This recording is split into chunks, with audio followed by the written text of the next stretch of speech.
Tippy, Time Damies, Top Cat here, and welcome back to the channel.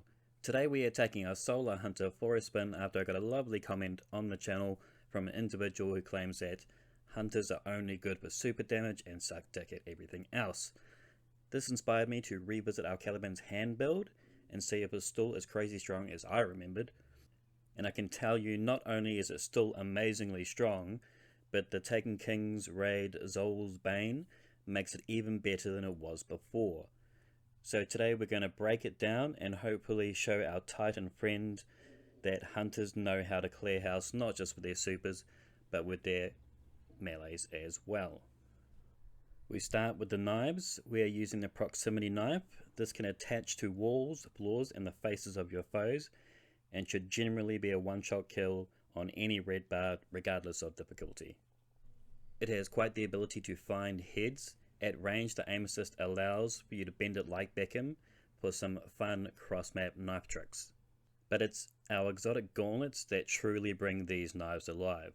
The Caliban's hand exotic perk is Roast 'em. Your proximity knife scorches targets it damages with its explosions. Scorch will slowly burn out the targets, but if they get to 100 stacks of Scorch, they'll light up like the 4th of July. The second perk is that it will instantly ignite a target upon a kill, regardless of the level of Scorch stacks. And when these things ignite, they truly pop. These things clear rooms like nobody's business, and it's easily some of the most enjoyable ag clear you're going to find inside of Destiny. Now it also has a good third perk, but you won't really need it with this build. It's more of a nice to have, if anything. If you throw a knife and it doesn't find a target, until that knife detonates, your melee will slowly build up over time with a quick recharge. Essentially, it's a 10-second charge timer. By the time the knife blows up, you're going to have that melee back in your pocket. Our first fragment is essential. Ember of Torches will grant our knife attacks radiance. This works both for us and our allies who are in close proximity and does last for 10 seconds. We won't need to extend this timer as we will be using the knock 'em down aspect. This ensures that when we get the knife kill, our knife energy is going to be instantly refunded to us, so we can just keep spamming these things as long as we're getting kills with them. And our Callies give us our knife back if we miss, so our 15% radiance buff will always be at our doorstep whenever it is required. Ember of Ashes will apply more Scorch stacks to targets. This is essential in making those ignitions happen and will allow you to take down higher level targets easier. Ember of Eruption will allow your ignitions to spread just a little bit further, and Ember of Char will carry those Scorch stacks with those explosions, so you can trigger a second and sometimes third ignition. With these three fragments, you'll find you'll have all the carnage you need at your fingertips that you could ever want. For my stats, I've been running 100 Recov, 70 Resilience, 70 Discipline, and 70 Strength. Whenever you're balancing out your stats, you want to try and aim for 30, 70, 100 splits, as that way you won't get diminishing returns. My mobility, I would generally say I would want higher in other hunter builds, but on this one we don't really need it, as we will be using Ember of Singeing. This will make our class ability recharge significantly faster when we scorch targets. This is based on how many stacks we get. The more targets equals more stacks. Get enough scorch, and you'll have your class ability back in a blink of an eye. On your mark aspect, precision final blows grant you and nearby allies increased handling and reload speed. This stacks up to 3 times, or simply we can just dodge and you'll get maximum stacks.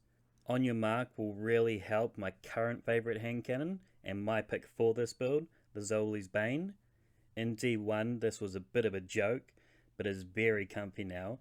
It has good range, stability, and heaps of aim assist and a 99 recoil direction, making it very easy to use.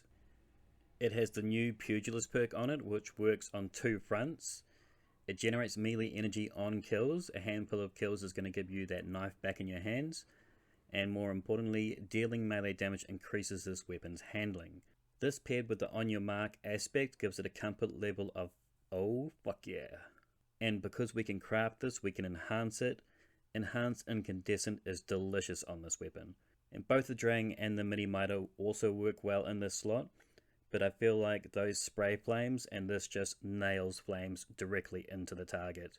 Now the Reckless Endangerment Shotgun might not be the DPS monster that everybody wants, but with Swashbuckler perk on it and a lightweight frame on a melee build, it is perfect for a run and gun mentality and will really help mitigate that low mobility stats on this build. And when you have Swash times 5, this still drives the point home. Gambler's Dodge is my preferred option when it comes to our class ability. This is a melee based build, so it seems silly not to use this, right? I like using the healing grenade personally. I can't rate this thing highly enough. It is quite literally a lifesaver. And the grenades, I feel a little bit underwhelming in this, in all honesty, as the knives just have this infinite loop and just light up the sky. Plus these grenades not only help you, they help your allies as well. Super, dealer's choice, but I've been using the Blade Barrage.